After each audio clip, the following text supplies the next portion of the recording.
श्री शिवाय नमस्तुभ्यम। दोस्तों, आप सभी लोग जानते हैं कि आज विदिशा की जो कथा है उसमें एक खबर फैल गई थी कि भाई पंडित जी आज कथा नहीं कर रहे हैं, आज कथा यहीं पर समाप्त हो जाएगी। ठीक है, इस तरह की कुछ बातें जो है लोगों के सामने आ रही थी, जो कि एक तरीके से सही भी थी, है ना। क्योंकि दोस्तों, जो विदिशा में कथा हो रही है वहाँ पर रुकने वाले जो भक्तगण हैं उनको बहुत समस्याओं का यहाँ पर सामना करना पड़ रहा है, जिसमें सबसे बड़ी जो चीज़ है वो है दोस्तों कीचड़। क्योंकि विदिशा में लगातार जो है बारिश हो रही है, बूंदाबांदी हो रही है, जिसकी वजह से वहाँ की मिट्टी पूरी गीली हो गई है और गीली होने की वजह से वहीं से लोग चलते हैं, वहीं से लोग पंडाल के अंदर जाते हैं, जिसकी वजह से जो है पूरे में कीचड़ ही कीचड़ यहाँ पर हो रही है। और इस कथा की सबसे मेन बात जो है वो ये है कि इस कथा में भक्तों को प्रवेश करने के लिए, पंडाल तक पहुँचने के लिए कोई प्रवेश द्वार बनाया ही नहीं गया है। एक वीआईपी गेट या आप मेन गेट उसे कह लो, वही द्वार जो है वो भक्तों के लिए बनाया गया था, पर कथा के टाइम वो मेन गेट बंद कर दिया जाता है और भक्तों को एक ऐसे रास्ते से निकाला जाता है जिस रास्ते को अगर आप लोग देख लोगे तो आप ये कहोगे कि हम तो वहीं पर बाहर से ही बैठकर कथा सुन लेंगे, हम उधर नहीं जाएंगे। क्योंकि दोस्तों, वो जो रास्ता है वो एक प्लॉट से होते हुए गया है, वो भी बहुत ही कम जगह में, और पूरी कीचड़ वाला वो रास्ता है, पूरी मिट्टी ही मिट्टी वहाँ पर है, पूरी फिसलन वाली जो जगह है वहाँ पर है। और आज भी यहाँ पर यही हुआ है, पिछले कुछ दिनों से भी यहाँ पर यही हो रहा है। इन सभी अव्यवस्थाओं को देखते हुए पंडित जी ने ये बोला था कि आज की वो जो कथा है ये आखिरी दिन की वो कथा कर रहे हैं। ठीक है, क्योंकि दोस्तों वहाँ पर बहुत सारे बुज़ुर्ग जन भी हैं, बहुत सारे अच्छे लोग भी हैं, सभी लोग वहाँ पर ठहरे हुए हैं ना।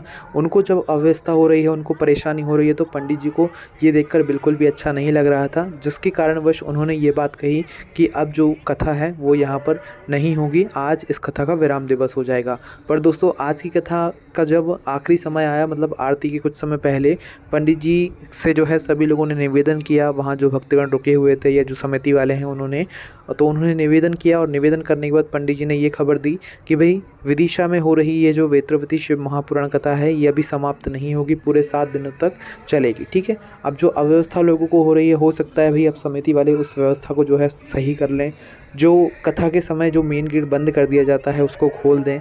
अगर अन्यथा ऐसा नहीं हुआ, वरना तो लोग बहुत ज़्यादा यहाँ पर परेशान होते हैं। और आप कोई भी विदिशा की कथा में जो आ रहा है उससे एक तो आप ये बात सुन ही लोगे कि भाई विदिशा कथा में भक्तों को प्रवेश करने के लिए कोई गेट ही नहीं बनाया गया है। भक्त किसी कीचड़ वाले रास्ते से होते हुए कथा पंडाल तक पहुँचते हैं, मिट्टी वाले रास्ते से होते हुए कथा पंडाल तक पहुँचते हैं, जिसमें कई भक्तगण कीचड़ में भी गिर जाते हैं, उनके कपड़े भी ख़राब हो जाते हैं, कई भक्तगणों की चप्पलें भी टूट जाती हैं, कई भक्तगण अपनी चप्पलों को निकालकर नंगे पैर जो है उस मिट्टी वाले रास्ते पर चलते हैं, क्योंकि वो मिट्टी पूरी चिकनी हो जाती है, क्योंकि कथा के टाइम बारिश ज़रूर होती है। अभी तो फ़िलहाल रोज़ यहाँ पर बारिश हो रही है। तो इन सभी बातों को देखते हुए दोस्तों, वहाँ के जो भक्त हैं वो एक तरीके से नाराज़ हैं, और क्योंकि दोस्तों कथा के टाइम उन्हें मेन गेट से एंट्री नहीं मिलती है, जिसकी वजह से उन्हें उस प्लॉट वाले जगह से बहुत ही कम या सक्रिय जगह से होकर निकलना पड़ता है, जिससे कि उनको बहुत ज़्यादा यहाँ पर परेशानियों का सामना करना पड़ता है।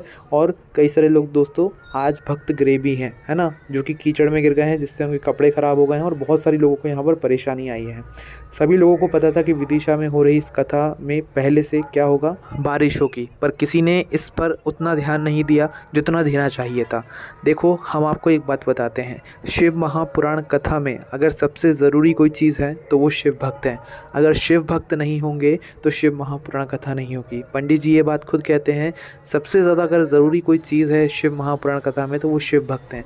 अगर आपने शिव भक्तों को प्रसन्न किया, शिव भक्तों को खुश किया, तो शिव जी आपसे प्रसन्न हो जाएंगे। ठीक है, और अगर आपने शिव भक्तों को जो है बहुत परेशान किया या उनको अव्यवस्थाओं का सामना करना पड़ा आपकी वजह से, तो भाई ये कहीं ना कहीं जो है शिव जी को नाराज़ करने वाली बात हो जाती है। हम मानते हैं बहुत व्यवस्था बनानी पड़ती है, पर ये सारी चीज़ पहले से पता होने के बावजूद भी आज ऐसी स्थिति बनी कि कथा कैंसिल करने की नौबत आ चुकी थी, है ना।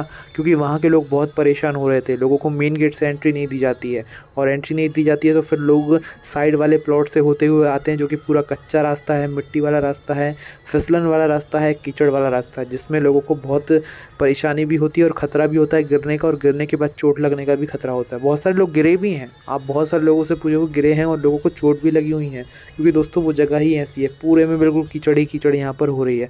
अगर ये वाला मेन गेट भक्तों के लिए नहीं खोल रहे थे, तो भक्तों के लिए एक अलग से गिट्टी वाला रास्ता आप लोग बना देते जिससे कि अच्छे से भक्तगण जो है कथा पंडाल तक पहुंच सके।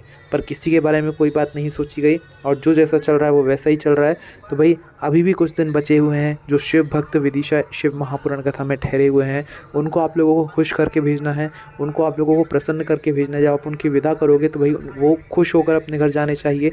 इसीलिए ये ज़रूरी है कि भाई आप लोग सबसे पहले रास्ता बनाएं भक्तगणों को जो है कथा पंडाल तक पहुंचने के लिए, और उनके जो सोने की व्यवस्था है वहाँ पर थोड़ी व्यवस्था करें ताकि वो जगह सूखी रहे, गीली ना हो, है ना। तो ये सारी चीज़ें देखने वाली बात है। इन्हीं सब कारणों की वजह से आज कथा कैंसिल होने से बच गई, वरना आज की कथा पूरी कैंसिल थी और आज के बाद कथा होनी भी नहीं थी, है ना।